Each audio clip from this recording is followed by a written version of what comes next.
పల్నాడు జిల్లా సత్తెనపల్లి డీఎస్పీ కార్యాలయంలో పల్నాడు జిల్లా ఎస్పీ మల్లికా కర్గ్ సమావేశం నిర్వహించారు. సబ్ డివిజన్ పరిధిలోని అధికారులతో 2 గంటల పాటు చర్చించారు. డివిజన్ పరిధిలోని పోలింగ్ కేంద్రాల వద్ద భద్రతా ఏర్పాట్లపై విచారించారు ఎస్పీ. నియోజకవర్గ పరిధిలో సమస్యాత్మక మండల గ్రామాలలో శాంతి భద్రతల గురించి ఆరా తీశారు. ఎస్పీ సమావేశంలో సత్తెనపల్లి డీఎస్పీతో పాటు పలువురు సీఐలు, ఎస్ఐలు పాల్గొన్నారు. ఈరోజు నేను ఇక్కడ సత్తెనపల్లి సబ్ డివిజన్కి వచ్చాను. ఇక్కడ మీ అందరికీ తెలుసు, మన 4th నాడు కౌంటింగ్ ఎలక్షన్, జనరల్ ఎలక్షన్ 2024ది కౌంటింగ్ డే ఉంది. సో అది లాస్ట్ డే ఆఫ్ ఇది ఎలక్షన్ ప్రాసెస్ కాబట్టి చాలా సెన్సిటివిటీ ఉంది. ఇప్పుడు మీ అందరికీ తెలుసు, పల్నాడు డిస్ట్రిక్ట్లో దీని ముందు చాలా ఇన్సిడెంట్స్ కూడా జరిగినాయి కాబట్టి మన డిస్ట్రిక్ట్ కొంచెం హై సెన్సిటివ్ డిస్ట్రిక్ట్లో ఉంది. సో దానికి కౌంటింగ్ రోజు ఏం అన్టువర్డ్ ఇన్సిడెంట్ జరగకుండా చేయడానికి that is our primary objective. అది మన ప్రైమరీ ఆబ్జెక్టివ్ ఉంది. సో దానికి నేను రివ్యూ చేయడానికి ఇప్పుడు ఈరోజు వచ్చాను. సత్తెనపల్లి సబ్ డివిజన్లో ఎట్లా చేస్తున్నారు. సో ఇక్కడ అందరూ ఆఫీసర్స్, డిఎస్పీ గారు, ఆల్ సిఐస్, ఎస్ఐస్తో కూడా ఇంటరాక్ట్ చేయడం జరిగింది. వాళ్ళకి డిఫరెంట్ గైడ్లైన్స్ కూడా ఇవ్వడం జరిగింది, ఎట్లా వాళ్ళు పని చేయాలి. సో మనం చాలా స్ట్రిక్ట్గా ఉంటాము ఈసారి. సిన్స్ మీ అందరికీ తెలుసు, పల్నాడులో ఆల్రెడీ పరిస్థితి కొంచెం చాలా ఇన్సిడెంట్స్ రిపోర్ట్ అయినాయి. సో ఇప్పుడు అట్లా జరగకుండా చేయడానికి మనం చాలా యాక్షన్స్ తీసుకుంటున్నాము. మనం ట్రబుల్సమ్ విలేజెస్ మొత్తం మా డిస్ట్రిక్ట్లో అరౌండ్ 150 ట్రబుల్సమ్ విలేజెస్ మనం ఐడెంటిఫై చేసాము. అక్కడ సెన్సిటివిటీ హై ఉంది, పాత గొడవలు ఉన్నాయి.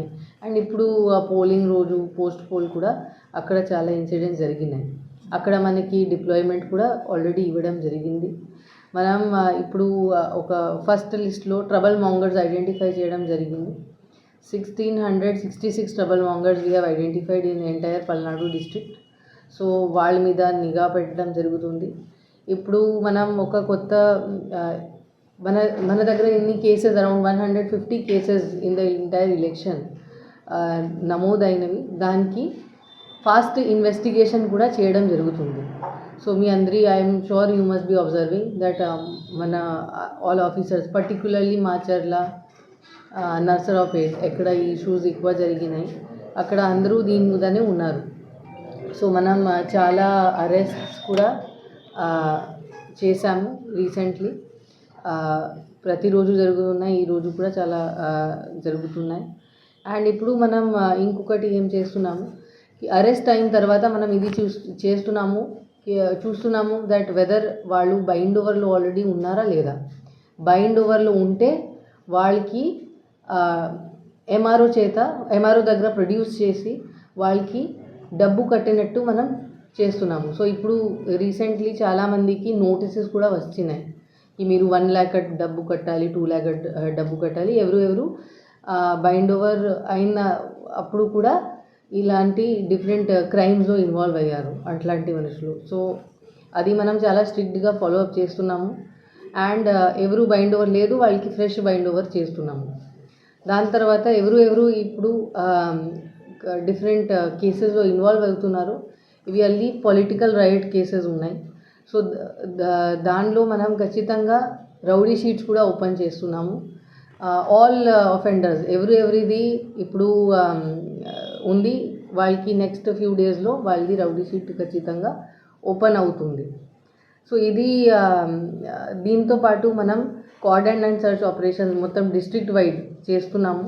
అక్కడ మనకి సిఏపిఎఫ్ కంపెనీస్ కూడా వచ్చినాయి. మన దగ్గర 7 కంపెనీస్ ఉన్నాయి మన డిస్ట్రిక్ట్లో.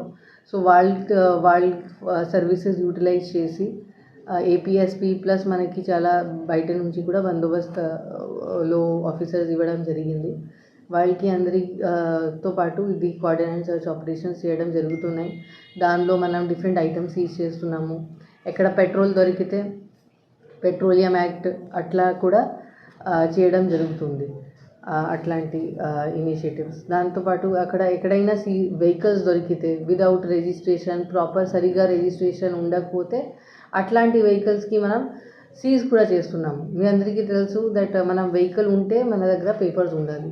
అది పేపర్స్ ఉండకపోతే అది థెఫ్ట్ వెహికల్ మనం అనుకోవచ్చు. సో అంటిల్ ఒక పర్సన్ మనకి ప్రూవ్ చేస్తే ఆ వెహికల్ వాళ్ళది, మనం ఇట్లాంటి వాళ్ళకి వెహికల్స్ కూడా మనం సీజ్ చేస్తున్నాము. దాని తర్వాత ఇప్పుడు మన సిన్స్ ప్రయారిటీ ఇది ఉంది, మనం all rowdy sheeters, all trouble mongers మన లిస్ట్లో ఎవరు ఉన్నారు, ఇప్పుడు ఎవరు కేసులో ఇన్వాల్వ్ అయ్యారు, అట్లాంటి మనుషుల మీద మనం నిఘా పెడుతున్నాము. వాళ్ళు మన అబ్జర్వేషన్లో ఉన్నారు అండ్ వాళ్ళ మీద చాలా సీరియస్ యాక్షన్ జరుగుతుంది. వాళ్ళు ఏదైనా చేస్తే వాళ్ళకి ప్రివెంట్ చేయడానికి కూడా మనం యాక్షన్ తీసుకుంటున్నాము. సో మన ప్రైమరీ ఆబ్జెక్టివ్ ఇది ఉంది, దట్ కౌంటింగ్ సరిగా జరగాలి. సో దానికోసం మనం చాలా ప్రాపర్ బందోబస్త్ స్కీమ్ కూడా డ్రాఫ్ట్ చేయడం జరుగుతుంది, సో దట్ ఆల్ ప్లేసెస్లో సఫిషియంట్ నెంబర్ ఆఫ్ ఫోర్సెస్ ఉంటాయి. సో నా request all political parties and పబ్లిక్తో ఇది ఉంది ఈ లా అండ్ ఆర్డర్ మెయింటైన్ చేయాలి. ఇప్పుడు 144 కూడా అమల్లో ఉంది. సో ఎనీబడి ఇట్లాంటి యాక్టివిటీ గ్యాదరింగ్ చేసి లా అండ్ ఆర్డర్ డెఫినెట్లీ